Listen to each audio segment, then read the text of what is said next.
In RISD, we deeply believe that literacy skills are the backbone of any quality education. And in fact, one of our current board goals is specific to closing the academic and opportunity gaps for third grade reading, which is a key metric that indicates a student is on course for academic success. Today, we are going to visit a couple of language arts classrooms to see the various ways students are developing into competent and confident readers and writers from pre-K to 12th grade.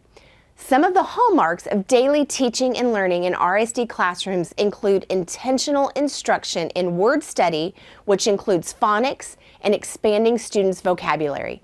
This strong foundation supports students' learning to read in their early years and reading to learn as they grow in their reading fluency. I am so excited to give you a peek into some of our classrooms to celebrate the high quality teaching and learning happening across our district each and every day. In our lower grades, much of the reading instruction is given to the intentional and explicit teaching of phonics and phonemic awareness. By following the principles in the science of teaching reading, students are learning letters and sounds and how words work so they are able to read and write text. Students are also developing their love of literacy by engaging in reading and writing experiences and practicing their developing skills in meaningful ways. Ms. Johnson, thank you so much for having me in your classroom today. I loved seeing your third graders study drama and the components of drama. You know, one of the things that is really important as our students are accessing reading materials like drama is that they have a fundamental, strong ability to read. Can you talk to me about what does phonics look like even at the third grade? Right, so phonics is definitely a foundation, especially in third grade. So what we do is normally we have a whole group phonics lesson, and then some students that are not on grade level, I always put them to my small group table and kind of work on the phonics that they are missing, that gap. And then we kind of go back to our whole group and then move on to our reading lesson for that unit. This was about my weekend. On Saturday, I went to my neighbor's and played tag on the swings and went to my school park. On Sunday, I had a hockey game at 10 a.m. More than 25% of RISD students speak a language other than English at home. These students are served through specialized English as second language services. These students receive supportive instruction, such as what we see here in Ms. Montalongo's bilingual classroom at Greenwood Hills. They also receive dedicated support from our English learner staff. EL teachers pull small groups of students to work on language building activities and content mastery. These interventionists also consult with the classroom teacher to make sure language is comprehensible and students can access the content in the classrooms. Many of our elementary students for whom Spanish is their first language are served through our bilingual dual language program. The goal of our bilingual classrooms is to promote rigorous grade level learning in both languages to support students on their journey to becoming able to read and write proficiently in two languages. RISD's pre-K through third grade bilingual classrooms are taught in Spanish and English, and students are developing their literacy skills in both languages. Había una vez un elefante que vivía en África.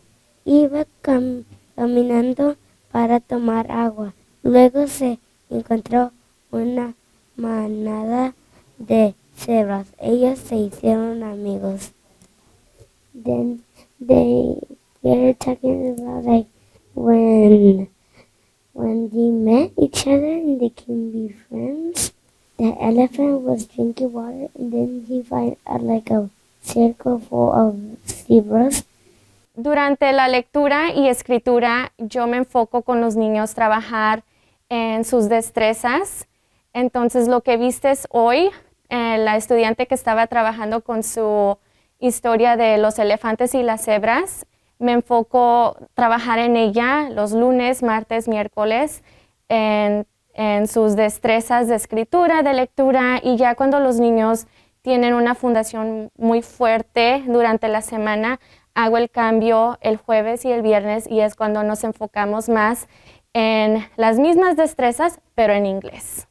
para que así hagan esas conexiones y vayan esforzando su inglés, mejorando y puedan tener mucho éxito, ser estudiantes bilingües. I pull my small group and I'm working on their writing skills, sentence structure, using adjectives, nouns, capitalization, punctuation, all of that, I take care of it during my small group in English and in Spanish. And just experiences too, like traveling to Mexico, or they're telling me about what they eat from their home country. They love sharing about their culture. So I also like to tie that into our learning. Mastering the skill of reading equips students to succeed in all courses. In early grades, students are learning to read and write. But as they progress through the grade levels, they move from learning to read and write to reading and writing to learn. At the secondary level, word work has shifted from learning letters to learning vocabulary, spelling patterns, and Greek and Latin roots. One thing that is common in the early grades, as it is in this secondary classroom, we see the teacher explicitly teaching grade level TEKS, explaining and modeling the level of grade level proficiency expected for students.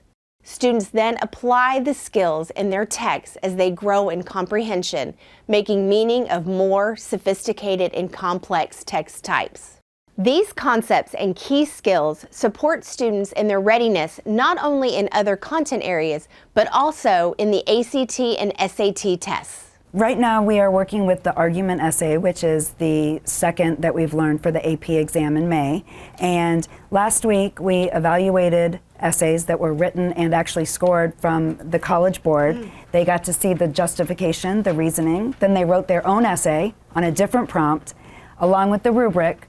They are first evaluating their own writing and then evaluate somebody else's writing. They're going to take all of this feedback according to the rubric and make a revised essay that it will be turned in for a major grade. That's incredible. So this is an AP class. This is kind of one of the culminating classes of a student's learning experience from pre-K all the way through high school. Yes. So how do you see those writing skills and reading skills building upon themselves when they get up to high school to this level of coursework? Well, I tell them at the beginning of the year that when they learn theme in 7th grade, it's the author's message. When they learn theme in 10th grade, it's the author's message. When they come into my class, it's the same definition. And what changes is the depth and the complexity of the reading material. And my class is specifically geared toward writing in the real world.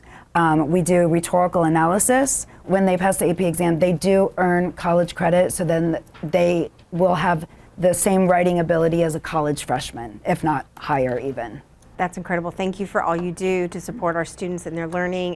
I know as parents, sometimes it is hard to know what to do at home to support our kids with literacy skills.